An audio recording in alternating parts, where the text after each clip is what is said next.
Sanggar Cerita mempersembahkan Sabda Pandita Ratu.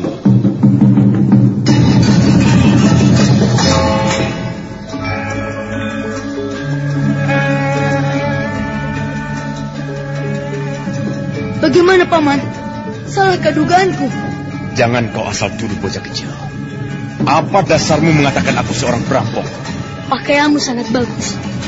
Kelihatannya terbuat dari lurik yang dikerjakan dengan teliti. Kemudian batiknya juga bagus. Kau juga menggunakan sebuah timang yang pasti terbuat dari emas.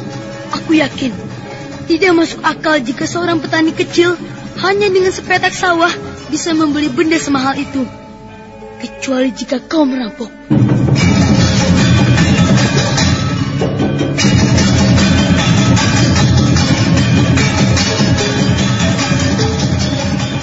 Sabda Pandita Ratu, sebuah kisah penuh dilema, tragedi cinta anak manusia, perebutan tahta, mabuk harta dan duniawi, serta silaunya kehormatan, di mana keangkara murkaan merajalela karena dendam yang membara.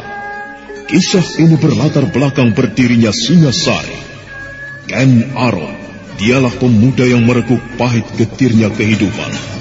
Namun sebenarnya, dialah yang harus melaksanakan sabda-sabdanya. Perjalanan sengsaranya adalah awal untuk meraih keberhasilan, untuk menuju kejayaannya di saat Singasari berdiri. Apakah cita-citamu itu, Kenomang? Aku ingin mengubah nasibku. Aku bosan dengan kehidupanku selama ini yang terlunta-lunta, akrab dalam pelukan kemelaratan. Kadangkala aku berangan-angan, aku adalah seorang istri dari Patih. Bahkan lebih gila lagi, aku berangan-angan, andai kata aku adalah seorang permaisuri, maka akan terhapus semua masa silamku, terhapus lenyap, tidak bersisa semua kenangan buruk yang kumiliki. Itulah cita-citaku, Kakang Ken Arok. Bagaimana dengan kau, Kakang? Aku ingin menjadi seorang raja.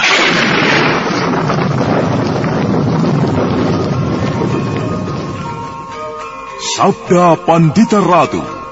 Naskah ditulis oleh Pondra Swasti Langit, diolah oleh Agung Bahrodi, didukung oleh artis-artis terkemuka Ferry Fadli, Eli Ermawati, M. Abud, Ivone Rose, dan lain-lain. Teknik dan montase Ibing Arifin, dengan sutradara Dian Pertiwi. Sabda Pandita Ratu. Kali ini dalam episode ke-18 dengan judul Panembahan Dupayana.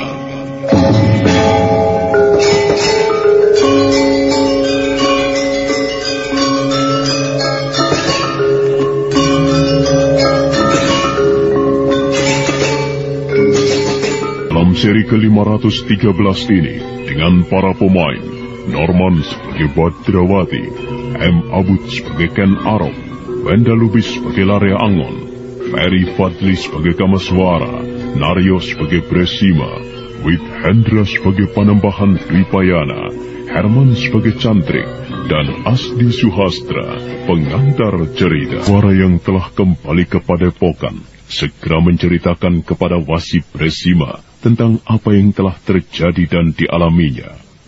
Wasi Bresima mendengarkan dengan seksama dan dengan perasaan tegang. Kedua orang itu kemudian berharap sang Panembahan segera wudar dari semadinya. Tetapi ternyata, meski waktu terus merambat ke arah pusat malam, namun belum ada cantri atau putut yang memanggilnya untuk menghadap sang Panembahan.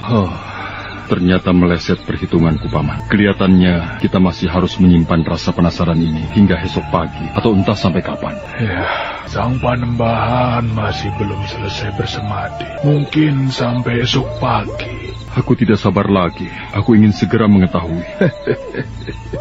Sebaiknya tidurlah, Nak Mas. Tidur? Ya, tidur. Aku tidak merasa mengantuk. Aku tidak mungkin untuk tidur. Cuma sekedar sebuah cara agar anak Mas bisa melupakan kegelisahan itu.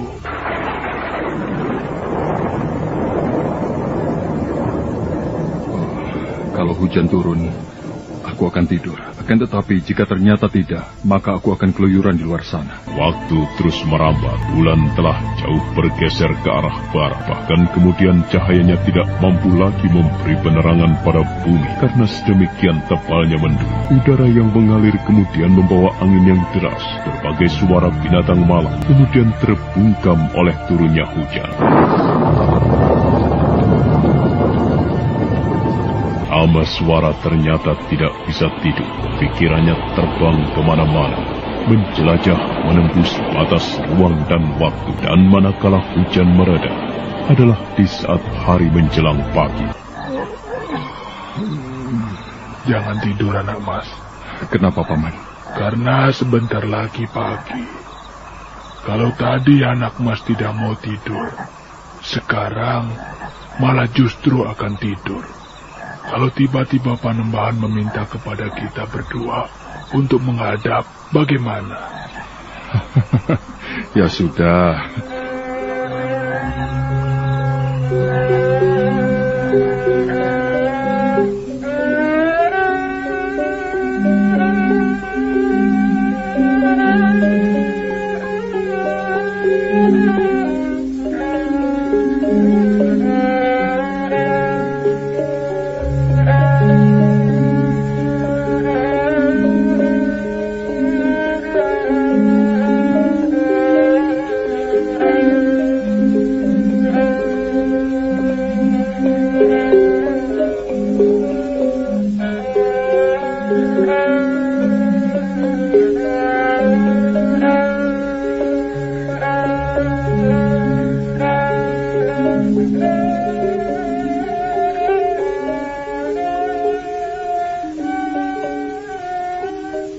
Memang, ketika sang waktu beranjak tidak lama kemudian, langit timur telah terbakar hangus oleh hadirnya matahari.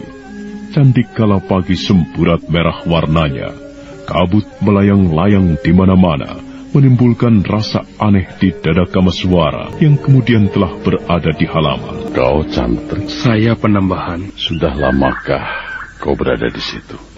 Sudah, Sang Panembahan. Sejak semalam tengah malam, saya mendapat giliran menjaga. Barangkali Sang Panembahan mudar dari Semedi. Baiklah, Cantrik. Terima kasih untuk apa yang telah kau kerjakan. Sekarang, tuntunlah aku, Cantrik. Baik, Sang Panembahan. Mari.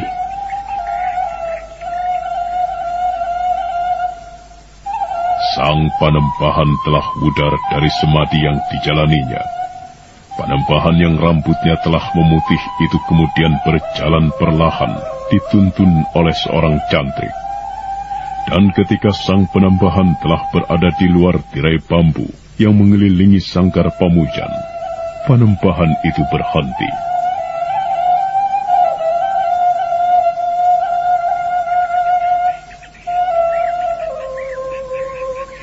Nampaknya semalam hujan deras, Cantrik. Benar, Panembahan. Sangat deras. Hujan selalu membawa berkah, Cantrik. Ada saatnya daun-daun luruh, pepohonan meranggas karena kemarau panjang memeluk bumi. Dan kemudian biji-biji kembali tunas. Bagaimana dengan tamu-tamu itu, Cantrik?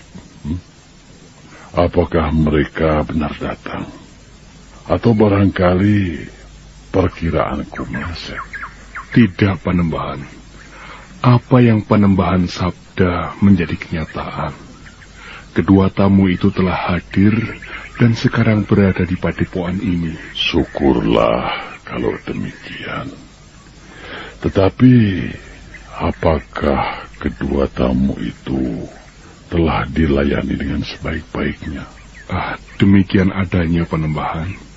Mereka kerasan berada di tempat ini, Cantrik. Kedua tamu itu seperti tidak sabar lagi untuk segera bertemu dengan Sang Panembahan. Baiklah. Ayo, Tuntun aku lagi. Bawa aku ke bilik pribadiku, Cantrik. Kabut turun melayang-layang, membawa butiran-butiran air yang lembut sekali, bahkan hingga masuk ke dalam pendopo. Tak ada dedaunan yang kering, semuanya basah, namun tidak ada embun yang sempat jadi, karena semuanya larut dengan air hujan. Dan ketika cahaya sang surya kian terang, berita bahwa Panembahan telah pudar dari semadinya telah diketahui segenap isi padepokan. Apa yang baru saja Paman bicarakan dengan Cantrik itu? Ia mengatakan bahwa sang Panembahan pagi ini telah wudar dari semadinya. Oh, apakah kita telah diperkenankan untuk menghadap? Belum, anak mas. Cantrik itu tidak mengatakan demikian. Ia hanya mengatakan bahwa sang Panembahan Dwipayana sudah wudar dari semadi dan sekarang ini sedang membersihkan diri. Oh, anak mas tidak ingin pergi ke telaga lagi? baik, mari Paman. Aku temani Paman ke telaga. Apakah tidak terbalik, anak mas? Bukankah aku yang sebenarnya sedang menemani anak mas Kameswara? Oh, baiklah, mari Paman. Sementara itu adalah di waktu yang sama ketika matahari telah semburat di langit timur, cahayanya terang benderang. Seseorang melayang turun dari sebuah dahan pohon yang rimbun. Nampaknya semalaman orang itu menghabiskan waktu menunggu saat datangnya fajar pagi serta hujan dengan bertengger di dahan. Pakaiannya meski kotor, tetapi jelas terbuat dari bahan yang bukan sembarangan. Pemuda yang berusia sekitar 30 tahun itu mengenakan sebuah timang emas dengan permata yang gemerlapan. Pemuda itu melangkah melintasi bukit. Tetapi di arah yang lain dari bukit itu, nampak dua orang memperhatikannya. Mereka adalah Badrawati dan Lare Angon. Lihat, ada orang di sana itu. Kebetulan, tadi aku melihat apa yang dilakukannya. Apa maksudmu? Orang itu tadi melayang turun dari pohon yang di sana itu. Siapa dia? Mari kita temui Paman Lare Angon. Kita tanya siapa dia dan kita mencari keterangan atas apa yang dilakukannya. Apakah kita berhak melakukan hal itu, Badrawati? Anggap saja berhak. Ayo. Siapa kalian? Justru kami berdua yang harus bertanya kepada Paman. Siapakah Paman? Namaku Ajar Karanggayam. Kau siapa, bocah kecil? Namaku Badrawati. Dan kau Kisanak. Bolehkah aku mengetahui namamu juga? Namaku Lare Angon. Nampaknya itu bukan nama yang sebenarnya. Benarkah demikian? Bukankah Ajar Karanggayam bukan nama sebenarnya juga? Menurutku, namamu bukan nama sebenarnya. Kau salah, bocah kecil. Namaku memang Ajar Karanggayam. Lalu, untuk apakah kau datang ke tempat ini? Aku ingin menghadap Panembahan. Untuk urusan apa? Aneh sekali kau, bocah kecil. Apa hakmu untuk mengetahui urusan orang lain? Lagi pula, apakah kau tidak menyadari bahwa dirimu masih anak-anak? Maaf, Kisanak. Siapakah sebenarnya Kisanak berdua? Apakah Kisanak adalah pengawal ketentraman padepokan yang berada di sana itu? Bukan. Akan tetapi walaupun bukan, kami memang wajib membantu menjaga ketentraman padepokan Dandang Kandaga. Baiklah kalau begitu. Aku bisa mengerti. Akan tetapi kedatanganku tidak bermaksud buruk di padepokan ini. Kedatanganku tidak berbeda dengan orang-orang yang lain yang sudah mendengar kebesaran nama sang Panembahan yang terkenal Sidik Paninggal.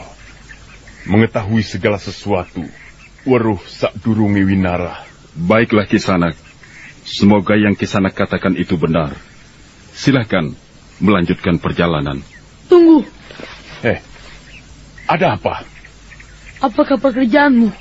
Aku hanya seorang petani. Kenapa? Berapa petak sawah yang kau punya, Paman Ajar? Tidak banyak.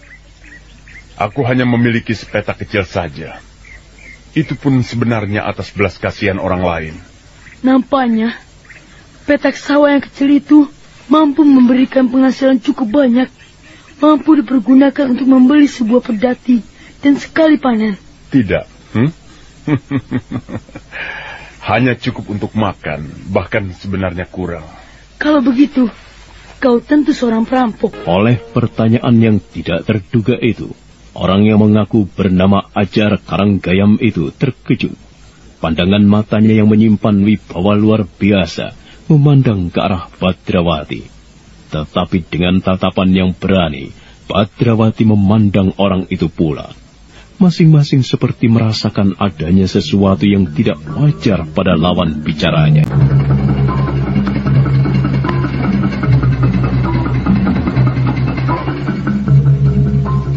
Betapa sangatnya pandangan mata orang itu. Tapi aku tidak mau kalah. Aku harus tetap melawan tatapan matanya. Kurang ajar. Bocah ini. Ia berani menuduhku seorang perampok. Bagaimana, Paman? Salahkah dugaanku? Jangan kau asal tuduh bocah kecil.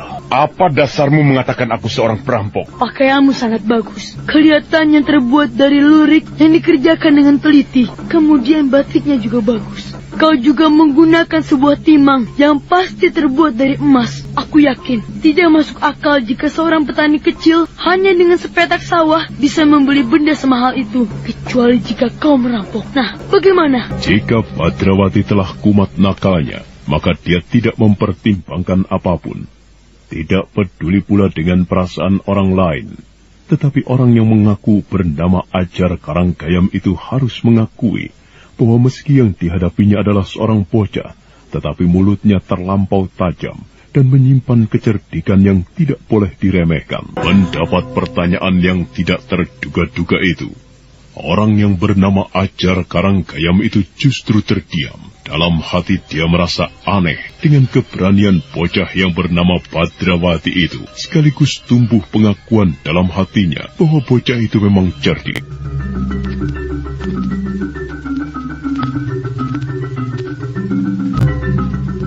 Coba kau ulangi kata-katamu itu, bocah kecil.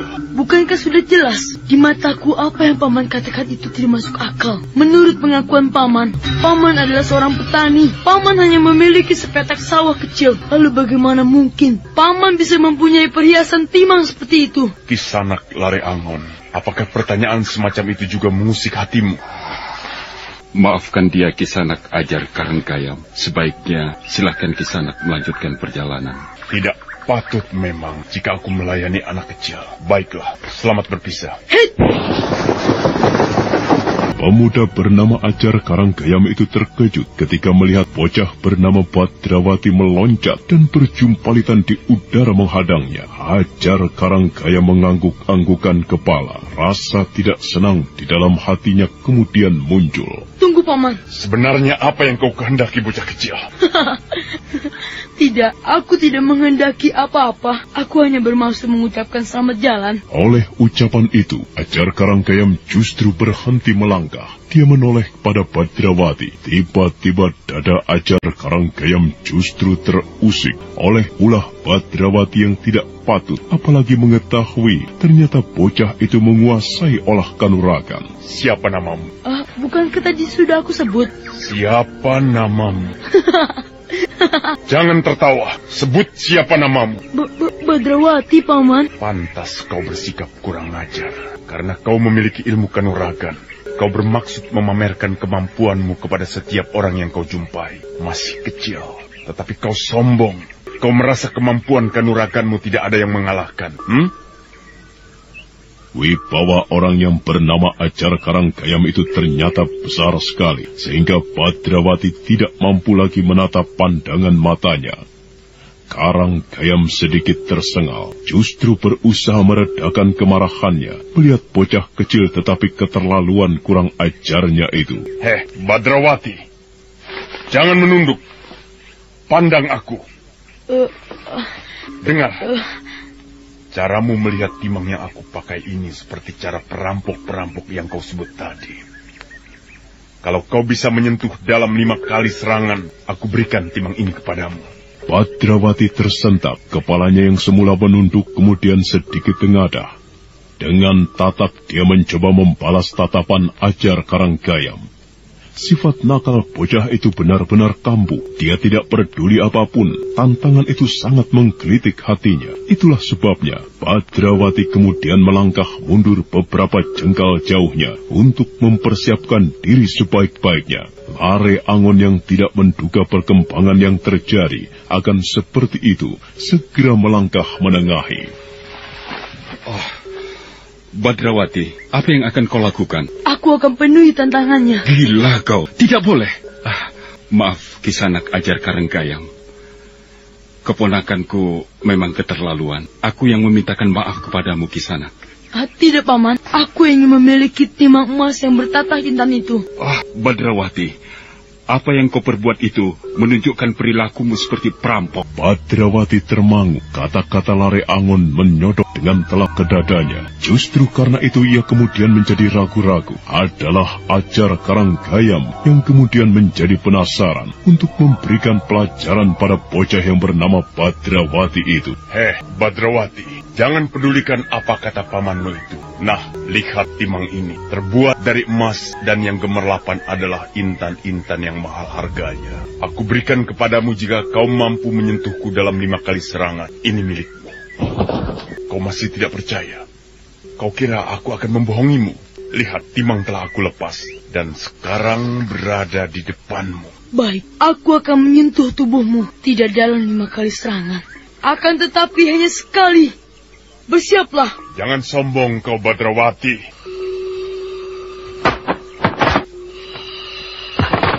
Jurus apa yang akan dipergunakan oleh bocah itu? Sebuah kembangan jurus-jurus yang aneh.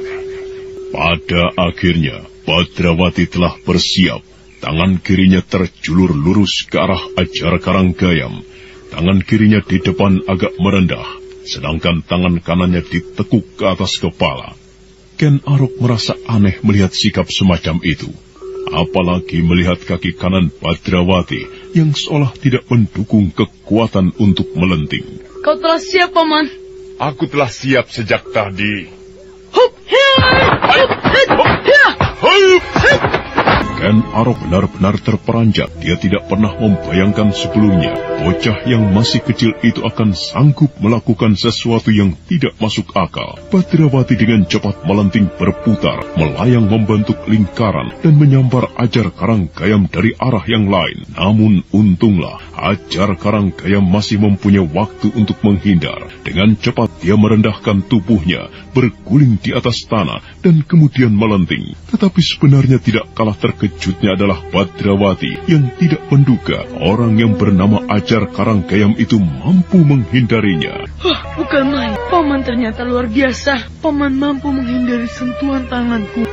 Murid siapakah sebenarnya kau ini, Le? Akan aku jawab nanti, Paman Ajar Karenggayam. Sekarang bersiaplah. Aku akan menyentuhmu. Aku telah siap, Badrawati. Lakukanlah, dan timang itu akan menjadi milikmu. Dengan timang itu, kau bisa membeli 2 buah pedati lengkap dengan kudanya. Ternyata orang yang tatapan matanya tidak aku sukai itu tidak bisa aku pandang remeh. Aku memiliki 4 kali kesempatan menyerangnya. Akan aku lakukan itu dengan beruntun, dan timang emas itu akan menjadi milikku. Aku tidak boleh meremehkannya. Sangat memalukan sekali bagiku jika sampai bocah itu mampu menyentuh tubuhku. Bersiaplah, Paman. Baik, aku sudah siap.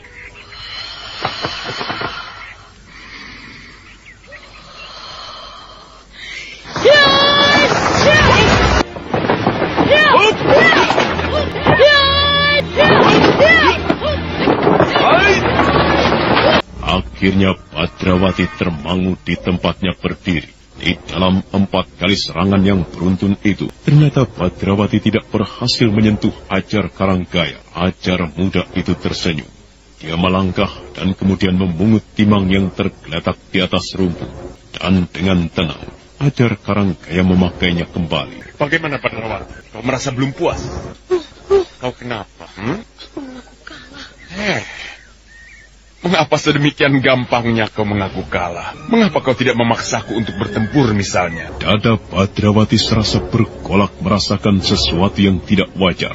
Sebuah singgungan harga diri telah membuat persoalan bergeser ke arah yang tidak seharusnya. Namun Lare Angon segera menengahi. Sudahlah Badrawati, jangan. Kisanak Lare Angon. Harus aku katakan kepadamu bahwa kemenakanmu itu bocah yang luar biasa. Meski masih bocah, akan tetapi ia telah menguasai ilmu kanuragan yang tinggi. Bukan hanya kemenakanmu, nampaknya kau pun memiliki kemampuan yang sama. Karena mungkin kau menimba dan mendapatkan ilmu dari jalur yang sama pula. Aku kira persoalannya telah bergeser. Yang ada sekarang adalah keinginan untuk menjajal seberapa tinggi ilmu kanuragan yang dimiliki orang lain. Majulah bersama-sama. aku tidak keberatan. Paman, aku mendengar sesuatu. Jika demikian, benar anak mas. Dari tadi sebenarnya aku sedang memusatkan perhatian kepada suara-suara yang tidak jelas. Kadang terdengar, kadang menghilang. Jangan-jangan Badrawati, Paman. Anak mas Badrawati bertempur, anak mas. Benar, itu suara pertempuran. Dan aku mendengar suara teriakan-teriakan Badrawati dan Lare Angon dari arah seberang telaga, Paman. Mari kita ke sana. Di pagi yang berkabut, sehingga jarak pandang mata terbatas itu, Kameswara melesat dengan cepat diikuti oleh Wasi Bresima di belakangnya. Sementara itu telah terjadi pertempuran antara Ajar Karanggayam melawan Badrawati dan Lare Angon.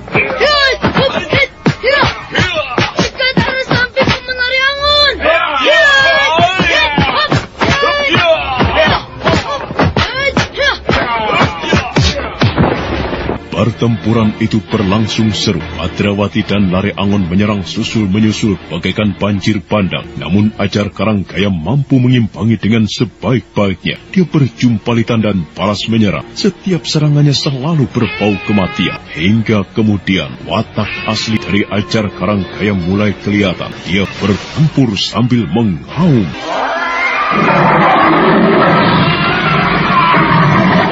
Kameswara dan Wasi Bresima yang semakin dekat dengan arena pertempuran terkejut mendengar auman yang mirip auman singa itu. Kameswara sangat mengenal siapa orang yang sanggup melakukan hal itu. Dan dalam pada itu, pertempuran antara Badrawati dan Lare Angon menghadapi Ajar Karanggayam semakin meningkat, merambah ke tataran kanuragan yang makin tinggi. Nah, apa yang akan terjadi di bukit itu? Bagaimanakah sikap Kameswara, serta bagaimana sikap orang yang mengaku Ajar Karanggayam itu? Saudara pendengar, untuk mengetahui jawabannya, ikutilah kelanjutan kisah ini dalam seri berikutnya. Sampai jumpa.